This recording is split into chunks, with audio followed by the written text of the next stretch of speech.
ನಮಸ್ಕಾರ ಸ್ನೇಹಿತರೆ, Vishwavani TV ಸ್ಪೆಷಲ್ನ big boss ಅಪ್ಡೇಟ್ಗೆ ಸ್ವಾಗತ. ನಾನು ಸುಜಯರಾಜ್. ಸ್ನೇಹಿತರೆ, ವಂಶದ ಕುಡಿ ರಕ್ಷಿತಾ ಶೆಟ್ಟಿ ಅವರು ಗಿಲ್ಲಿ ಅವರನ್ನ ನಾಮಿನೇಟ್ ಮಾಡೋದಕ್ಕೆ ಅದೇನು ಕಾರಣ ಕೊಟ್ಟಿದ್ದಾರೆ ಅನ್ನುವಂತಹ ಕುತೂಹಲಕ್ಕೆ ನಿನ್ನೆ ಎಪಿಸೋಡ್ನಲ್ಲಿ ತೆರೆ ಬಿದ್ದಿದೆ.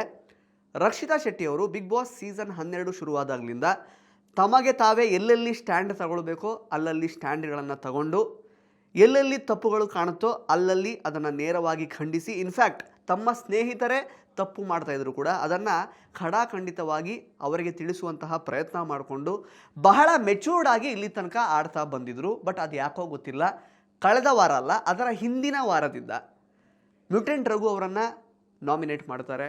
ಸರಿಯಾಗಿ ಅರ್ಥ ಮಾಡ್ಕೊಳ್ದೇನೆ, ನಾಮಿನೇಷನ್ ಅಂದರೆ ಏನು ಅಂತ ಸರಿಯಾಗಿ ಅರ್ಥ ಮಾಡ್ಕೊಳ್ದೇನೆ. ಮ್ಯೂಟೆಂಟ್ ರಘು ಅವರು ಸಿಕ್ಕಾಪಟ್ಟೆ ಸ್ಟ್ರಾಂಗ್ ಇದ್ದಾರೆ, ಸೊ ಹಾಗಾಗಿ ಜನ ಅವರನ್ನು ಉಳಿಸ್ತಾರೆ ಅಂದ್ಕೊಂಡು ಅವರನ್ನು ನಾಮಿನೇಟ್ ಮಾಡ್ತಾರೆ. ಬಟ್ ಅದೃಷ್ಟವಶಾತ್ ಅವರು ನಾಮಿನೇಟ್ ಆಗಿದ್ದರೂ ಕೂಡ ಜನ ರಘು ಅವರನ್ನು ಉಳಿಸ್ತಾರೆ. ಜೊತೆಗೆ ರಘು ಅವರು ಕ್ಯಾಪ್ಟನ್ ಕೂಡ ಆಗ್ತಾರೆ. ಸೊ ಎಲ್ಲೋ ಒಂದು ರೀತಿಯಲ್ಲಿ ರಕ್ಷಿತಾ ಶೆಟ್ಟಿಯವರ ಆಟದಿಂದ ಮ್ಯೂಟೆಂಟ್ ರಘು ಅವರಿಗೆ ಕ್ಯಾಪ್ಟನ್ ಆಗುವಂತಹ ಅವಕಾಶ ಸಿಕ್ತು ಅನ್ನೋ ಕಾರಣಕ್ಕೆ ಅಲ್ಲಿಗಲ್ಲಿಗೆ ಆ ಒಂದು ತಪ್ಪು ನಲಿಫೈ ಆಗುತ್ತೆ. ಬಟ್ ಅದೇ ರೀತಿಯ ಇನ್ನೊಂದು ತಪ್ಪನ್ನು ಈಗ ರಕ್ಷಿತಾ ಶೆಟ್ಟಿಯವರು ಬಹಳ ದೊಡ್ಡದಾಗಿ ಗಿಲ್ಲಿ ಅವರ ವಿಚಾರದಲ್ಲಿ ಮಾಡಿದ್ದಾರೆ. ಅದೇನು ಅಂತ ಹೇಳಿದ್ರೆ, ತಾವು ಇಲ್ಲದೇ ಇರುವಂತಹ, ತಾವು ಕೇಳಿಸಿಕೊಳ್ಳದೇ ಇರುವಂತಹ ಒಂದು ವಿಷಯಕ್ಕೆ ಜಾನ್ವಿ ಹೇಳಿದಂತಹ ಮಾತುಗಳನ್ನು ಕೇಳಿಸಿಕೊಂಡು ತಮ್ಮ ಗುಂಡಿಯನ್ನು ತಾವೇ ತೋಡಿಕೊಂಡಿದ್ದಾರೆ. ಜಾನ್ವಿ ಮಾತು ಕೇಳಿ ಹಳ್ಳಕ್ಕೆ ಬಿದ್ದಿದ್ದಾರೆ ರಕ್ಷಿತಾ ಶೆಟ್ಟಿ. ಇನ್ಫ್ಯಾಕ್ಟ್ ಇದನ್ನು ರಕ್ಷಿತಾ ಶೆಟ್ಟಿ ಅವರಿಂದ ನಾವು ಎಕ್ಸ್ಪೆಕ್ಟೇ ಮಾಡಿರಲಿಲ್ಲ. ಬಿಕಾಸ್ ಕೇಳಿದ್ದು ಸುಳ್ಳಾಗಬಹುದು, ನೋಡಿದ್ದು ಸುಳ್ಳಾಗಬಹುದು, ಅಥವಾ ನಿಧಾನಿಸಿ ಯೋಚಿಸಿದಾಗ ನಿಜವೂ ತಿಳಿಯುವುದು ಅನ್ನುವಂತಹ ಒಂದು ಪ್ಯಾಟ್ರನ್ನಲ್ಲೇ ರಕ್ಷಿತಾ ಶೆಟ್ಟಿ ಅವರು ಇಲ್ಲಿ ತನಕ ಆಡ್ಕೊಂಡು ಬಂದಿರೋದು. ಅವರ ವಿರುದ್ಧ ಯಾರಾದರೂ ಕೆಟ್ಟ ರೀತಿಯಲ್ಲಿ ವಾಯ್ಸ್ ರೈಸ್ ಮಾಡ್ತಾ ಇದ್ದಾರೆ, ಅವರನ್ನು ಲೈಕ್ ದಬ್ಬಾಳಿಕೆ ಮಾಡಿ ಕುಗ್ಗಿಸಲಿಕ್ಕೆ ಪ್ರಯತ್ನ ಪಡ್ತಾ ಇದ್ದಾರೆ ಅಂತ ಹೇಳುವಾಗ ನೇರ ಖಂಡಿಸಿದಂತಹ ಒಬ್ಬ ಕಂಟೆಸ್ಟೆಂಟ್ ರಕ್ಷಿತಾ ಶೆಟ್ಟಿ ಅವರು.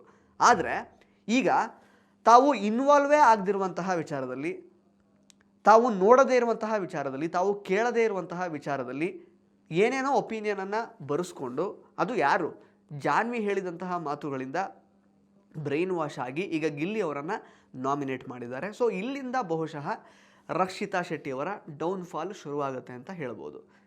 ಯಾಕೆ ಅಂತ ಹೇಳಿದ್ರೆ, ಜಾನ್ವಿ ಅವರು ಆ್ಯಕ್ಚುಲಿ ಗಿಲ್ಲಿ ಅವ್ರನ್ನ ನಾಮಿನೇಟ್ ಮಾಡುವಾಗ ತುಂಬ ಕ್ಲಿಯರ್ ಆಗಿ ಗೊತ್ತಾಗ್ತಾ ಇತ್ತು, ಜಾನ್ವಿ ಅವರಿಗೆ ಗಿಲ್ಲಿ ಅವ್ರನ್ನ ನಾಮಿನೇಟ್ ಮಾಡೋದಕ್ಕೆ ಯಾವುದೇ ಪಾಯಿಂಟ್ಸೇ ಇರಲಿಲ್ಲ.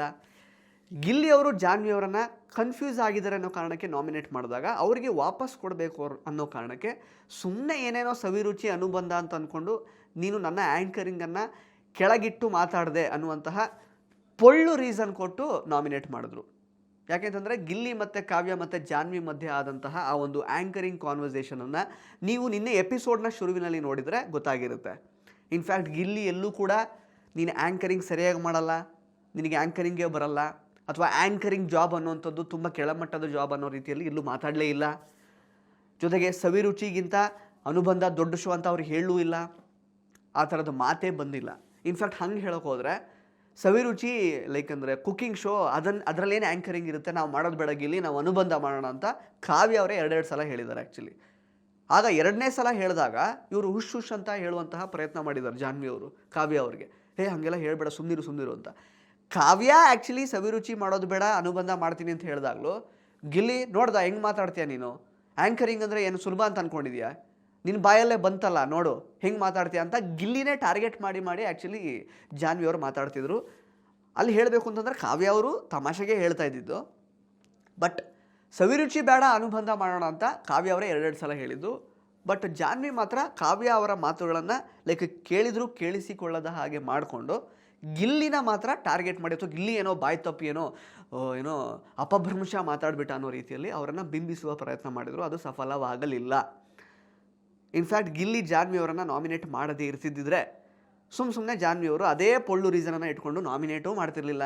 ಸೊ ನಾಮಿನೇಟ್ ಮಾಡಲಿಕ್ಕೆ ಜಾನ್ವಿ ಅವರು ಕೊಟ್ಟಂತಹ ರೀಸನ್ನೇ ಸುಳ್ಳು ಅಂತ ಆದಮೇಲೆ ಆ ಸುಳ್ಳನ್ನು ಕೇಳಿಸ್ಕೊಂಡು ರಕ್ಷಿತಾ ಶೆಟ್ಟಿಯವರು, ನೀವೇ ಒಂದು ಸಲ ಯೂಟ್ಯೂಬ್ ಅನ್ನೋ ವಿಚಾರ ಬಂದಾಗ ಅಶ್ವಿನಿ ಗೌಡ ಅವರಿಗೆ ನೀವು ಯೂಟ್ಯೂಬನ್ನು ಕೆಳಗೆ ಹಾಕಿ ಮಾತಾಡಬೇಡಿ, ಒಂದು ಯೂಟ್ಯೂಬ್ ಚಾನಲ್ ಮಾಡೋದು ಎಷ್ಟು ಕಷ್ಟ ಗೊತ್ತಾ ಅಂತ ಹೇಳಿಕೊಂಡು ನನ್ನ ಪರವಾಗಿ ಮಾತಾಡಿದಿರಿ. ಬಟ್ ನೀವೇ ಹೀಗೆ ಈಗ ಒಂದು ಚಾನಲ್ ಬಗ್ಗೆ, ಒಂದು ಶೋ ಬಗ್ಗೆ ಇಷ್ಟು ಕೀಳಾಗಿ ಮಾತಾಡಿದ್ದೀರಾ ಅಂತಂದರೆ ನಿಮ್ಮನ್ನು ಹೆಂಗೆ ನಂಬೋದು ಅಂತ ಅಂದ್ಕೊಂಡು ಗಿಲ್ಲಿ ಹತ್ರ ಹೇಳಿ ಗಿಲ್ಲಿನ ನಾಮಿನೇಟ್ ಮಾಡಿದ್ದಾರೆ. ಇದಕ್ಕೆ ಏನು ಹೇಳಬೇಕೋ ಗೊತ್ತಿಲ್ಲ. ಸೊ ಈ ಥರದ್ದೆಲ್ಲ ಆಗುವಾಗ ಅನಿಸೋದು, ರಕ್ಷಿತಾ ಶೆಟ್ಟಿಯವರು ನಿಜವಾಗ್ಲೂ ಇನ್ನೋಸೆಂಟಾ ಅಥವಾ ನಿಜವಾಗ್ಲೂ ಇವರಿಗೆ ಅರ್ಥ ಆಗಿಲ್ವಾ? ಅದು ಹೇಳಿ ಕೇಳಿ ಯಾರೋ ಫಾರ್ ಎಕ್ಸಾಂಪಲ್ ರಘುನೋ ಅಥವಾ ಕಾವ್ಯನೋ ಇನ್ನೊಬ್ರು ಯಾರೋ ಹೇಳಿರ್ತಿದ್ರೆ ಹೌದು ಮೋಸ್ಟ್ಲಿ ಗಿಲ್ಲಿ ಅವ್ರು ತಪ್ಪು ಮಾಡಿದ್ರು ಅಂತ ಅಂದ್ಕೊಂಡು ಇವರು ನಾಮಿನೇಟ್ ಮಾಡಿಬಿಟ್ರು ಅಂತ ಅಂದ್ಕೊಳ್ಬೋದಾಗಿತ್ತು. ಬಟ್ ಜಾನ್ವಿ ಅವರು ಮಾತೆತ್ತಿದ್ರೆ ಸುಳ್ಳು. ಇನ್ಫ್ಯಾಕ್ಟ್ ರಕ್ಷಿತಾ ಶೆಟ್ಟಿ ಅವ್ರ ವಿಚಾರದಲ್ಲೇ ದೊಡ್ಡದಾಗಿ ಆ ಒಂದು ಏನೋ ಒಂದು ಗೆಜ್ಜೆ ಸೌಂಡ್ ಎಲ್ಲ ಮಾಡಿ ನಾವು ಮಾಡೇ ಇಲ್ಲ ಅನ್ನೋ ರೇಂಜಿಗೆ ಸುಳ್ಳಿನ ತಲೆ ಮೇಲೆ ಹೊಡೆದಾಗೆ, ಸತ್ಯದ ತಲೆ ಮೇಲೆ ಹೊಡೆದಾಗೆ ಸುಳ್ಳು ಹೇಳಿಕೊಂಡು ರಕ್ಷಿತಾ ಮೇಲೆ ಆರೋಪ ಬರೋ ಥರ ಮಾಡಿ ಯಾವ ರೇಂಜಿಗೆ ಅವರು ಆ್ಯಕ್ಟ್ ಮಾಡಿದ್ರು ಮನೆ ಒಳಗಡೆ ಅನ್ನುವಂಥದ್ದು ರಕ್ಷಿತಾ ಶೆಟ್ಟಿ ಅವರಿಗೆ ಚೆನ್ನಾಗಿ ಗೊತ್ತು. ಇನ್ಫ್ಯಾಕ್ಟ್ ರಕ್ಷಿತಾ ಶೆಟ್ಟಿ ಅವರೇ ಸುಮಾರು ಸಲ ಹೇಳಿದ್ದಾರೆ, ತಪ್ಪನ್ನು ಮಾಡಿ ಅಥವಾ ಏನೋ ಒಂದು ಸುಳ್ಳನ್ನು ಹೇಳಿ ಅದನ್ನು ಸತ್ಯ ಅಂತ ಅಂದರೆ ಧೈರ್ಯವಾಗಿ ಓಡಾಡ್ತಾರಲ್ಲ, ಹೆಂಗಿರೋಕ್ಕೆ ಸಾಧ್ಯ ಆ ಥರ ಎಲ್ಲ ಅಂತ ನೀವೇ ಹೇಳ್ಕೊಂಡಿದ್ದೀರ ಎಷ್ಟೊಂದು ಸಲ. ತಪ್ಪು ಮಾಡಿಬಿಟ್ಟು ಅದನ್ನು ಧೈರ್ಯವಾಗಿ ತಲೆ ಎತ್ಕೊಂಡು ಓಡಾಡ್ತಾರಲ್ಲ, ಇವ್ರು ಹೆಂಗೆ ಸಾಧ್ಯ ಇದಕ್ಕೆ ಅಂತ. ಸೊ ಜಾನ್ವಿ ಅವ್ರ ಬಗ್ಗೆ ನಿಮಗೆ ತುಂಬ ಚೆನ್ನಾಗಿ ಗೊತ್ತು ಆಲ್ರೆಡಿ. ಸೊ ಯಾರೋ ಸುಳ್ಳುಗಳನ್ನು ಸತ್ಯದ ತಲೆ ಮೇಲೆ ಹೊಡೆದಾಗೆ ಹೇಳುವಂತಹ ಮನುಷ್ಯ ಗಿಲ್ಲಿ ಬಗ್ಗೆ ಏನೋ ಒಂದು ಮಾತಾಡಿದಾಗ ನೀವು ಸ್ವಲ್ಪ ಮೆಟಿಕ್ಯುಲಸ್ ಆಗಿ ಯೋಚನೆ ಮಾಡಬೇಕಾಗಿತ್ತಲ್ವೇ.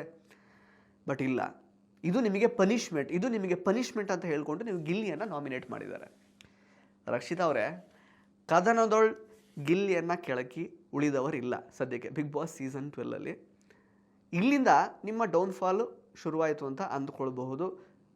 ಬಹುಶಃ ನಿಮಗೆ ಈ ವೀಕೆಂಡಲ್ಲಿ ಕಿಚ್ಚ ಸುದೀಪ್ ಅವರು VT ಎಲ್ಲ ಪ್ಲೇ ಮಾಡಿ ನೀವು ಮಾಡಿದ ತಪ್ಪು ಅನ್ನೋದು VT ಪ್ಲೇ ಮಾಡಿ ಅಥವಾ ಬೇರೆ ರೀತಿಯಲ್ಲಿ ಮನವರಿಕೆ ಆಗಬಹುದೇನೋ. ಬಟ್ ನೀವು ಮಾಡುವಂತಹ ಈ ರೀತಿಯ ಮಿಸ್ಟೇಕ್ಗಳಿಂದ ಈಗ ಗಿಲ್ಲಿ ತುಂಬ ಸ್ಟ್ರಾಂಗ್ ಇದ್ದಾರೆ, ಅವ್ರು ಹೋಗಲ್ಲ ಬಿಡಿ. ರಘುನು ಸ್ಟ್ರಾಂಗ್ ಇದ್ದರು, ಅವ್ರು ಹೋಗಲ್ಲ. ಅದೇನೋ ಅದೃಷ್ಟವಶಾತ್ ಅವ್ರಿಗೆ ಕ್ಯಾಪ್ಟನ್ ಕೂಡ ಆಗೋದ್ರು. ಬಟ್ ನೀವು ಈ ರೀತಿ ಸರಿಯಾಗಿ ಅನಲೈಸ್ ಮಾಡದೆ ಯಾರೋ ಸುಳ್ಳು ಹೇಳುವಂತಹ ವ್ಯಕ್ತಿಗಳು ಕೊಟ್ಟಂತಹ ಸ್ಟೇಟ್ಮೆಂಟನ್ನು ಇಟ್ಕೊಂಡು ಈ ರೀತಿ ಆಟ ಆಡ್ತಾ ಇದ್ದರೆ ನಿಮ್ಮ ವ್ಯಕ್ತಿತ್ವದ ಮೇಲೂ ನಿಮ್ಮ ಆಟದ ಮೇಲೂ ಇದು ಪರಿಣಾಮ ಬೀರುತ್ತೆ.